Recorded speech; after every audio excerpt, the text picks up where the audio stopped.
What's up, guys? It's Smasher. Today I'm bringing you a review of Tom Clancy's Ghost Recon Future Soldier. I've been looking forward to this iteration in the Ghost series for quite some time. The last Ghost in the Ghost series was released about 5 years ago, in 2007 when GRA 2 was released.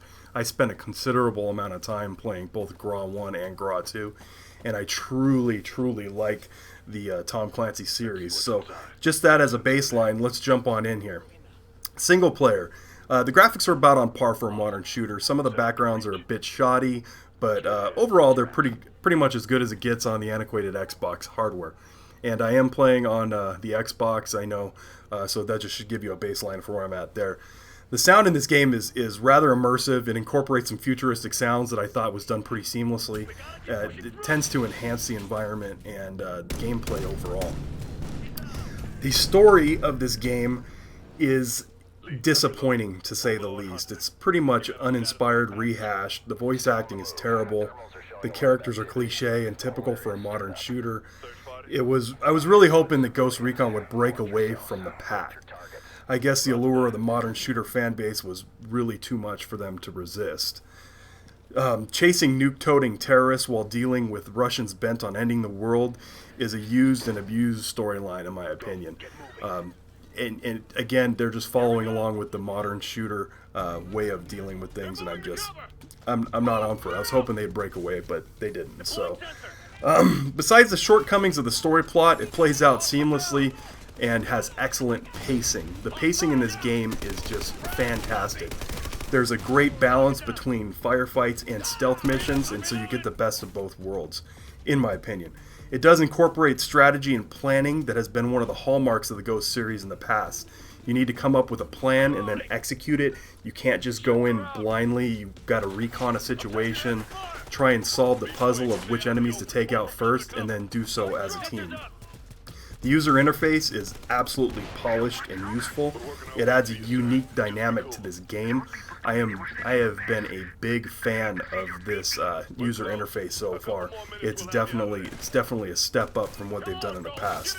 The cover system in this is just pretty much a clone of Gears of War. It's very reminiscent of Gears. It's polished and its movement is seamless. So, honestly, if they were going to pick a cover system to emulate for this game, they sure as heck picked a good one, because they did it very well. The cover system is very seamless. So, that's pretty much all I have to say about single player. Let's just jump on over to co-op. Co-op pretty much makes up for what this game lacks in story. It makes up for it in co-op gameplay. The campaign shines bright when played through the eyes of co-op. This game kicks butt in co-op, and I cannot emphasize that enough. The teamwork necessary adds a dynamic that is hard to find in most games. Solving the puzzles on how to do a mission as stealthy as possible, or participating in huge firefights with friends, makes the replay value of this title high, in my opinion.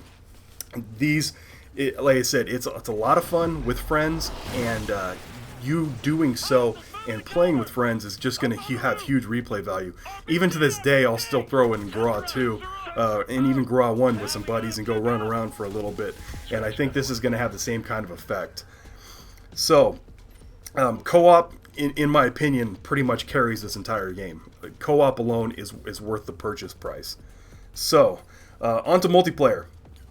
I gotta say, I was not looking... I was looking forward to multiplayer, but at the same time, I was very hesitant about it. And I've had quite a bit of time played. I played tons of beta action, and now I've played quite a bit of the multiplayer in the actual game itself. And I gotta say, the mechanics are very solid. There's a large amount of weapon configurations in the game. I think approximately around 2 million, and I think I'm going to detail that a little bit more when we get down to the gunsmith portion of the review. They have a whole area dedicated to that in the game.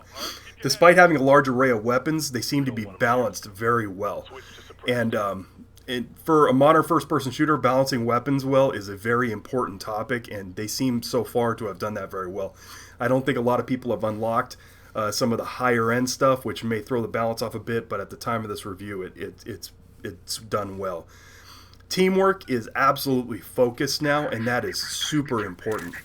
I'm just really glad that Ubisoft took that direction. and it increases the multiplayer overall value and the replayability in the future, in my opinion. I like team-based and objective-oriented games. I don't like games where you can run around as lone wolf, and so again, that's my opinion. The lone wolves get less points, and I'll explain to you why. Functions like hacking an enemy or completing an objective far outweigh points for killing. This encourages people to play the objectives more, and I think that's great. I think that's awesome.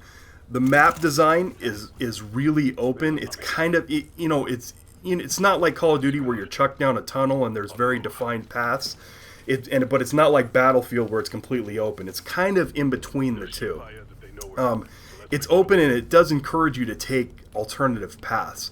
Unfortunately, the way that it's designed also gives corner campers plenty of places to set up camp, and snipers to perch and knock people out. So, as it's a double-edged sword. I think that they've struck a halfway decent balance, though. Overall, the multiplayer is really an enjoyable experience. So, now to the Gunsmith. The Gunsmith, for those of you who don't know, the Gunsmith is a weapon building program. It allows you to completely customize your weapons, all the way from like barrel to the stock. I mean, the whole gun. You can pretty much adjust anything on it. Optics, underbarrel, attachments, all that stuff. And they all have pros and cons of that. And that's where the approximately 2 million different weapons comes in, because you have a whole set of these weapons that you can individually tweak to your personal likes. I gotta say, I was thinking that it was really gimmicky at first, but it's a surprisingly addictive part of the game for me. I've probably spent more time playing with my guns than I have actually playing the game thus far.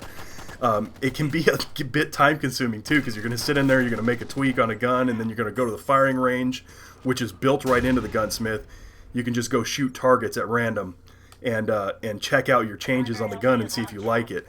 And it can be a big time sucker, but it's definitely a lot of fun.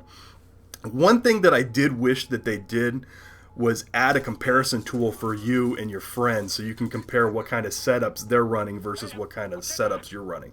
So that's pretty much how the Gunsmith works. I think it's a great addition, and I think they did it very well. I did not get a chance to use it with Kinect.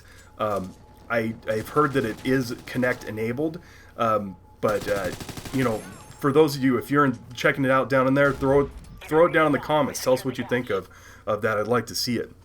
So, Guerrilla Mode. Guerrilla Mode is this. It's pretty much a standard survival or horde mode, right? Another addition that seems to come standard in any modern shooter nowadays. Everybody's got this horde mode or survival mode or whatever. Ubisoft does a little bit of their own tweaking on it. They have some sneaky, stealthy type mission in between waves, and this gives it kind of a unique spin, but ultimately it's just a standard Gears of War horde mode, in my opinion. So, it is fun, and it's good. It's going to be a good time with friends, and it just adds something else that continues the replayability of this game, in my opinion.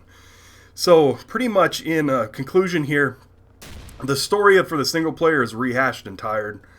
Ubisoft made some major concessions to the franchise to appease a modern shooter fan base, and I am sure this is going to piss off more than a few of the old fans of the old Ghost games, because there's quite some stark differences. I mean, they still maintain that familiar sense that you got from the previous Graz and Ghost games, but it's definitely been modernized quite a bit to our new standard in shooters. Multiplayer with the team focus atmosphere is an enjoyable experience and definitely a plus in my opinion. Co-op is deeply satisfying. It makes the game worth the money alone. And in my opinion, this game is a definite buy. So, thanks for listening, guys, and don't forget to subscribe.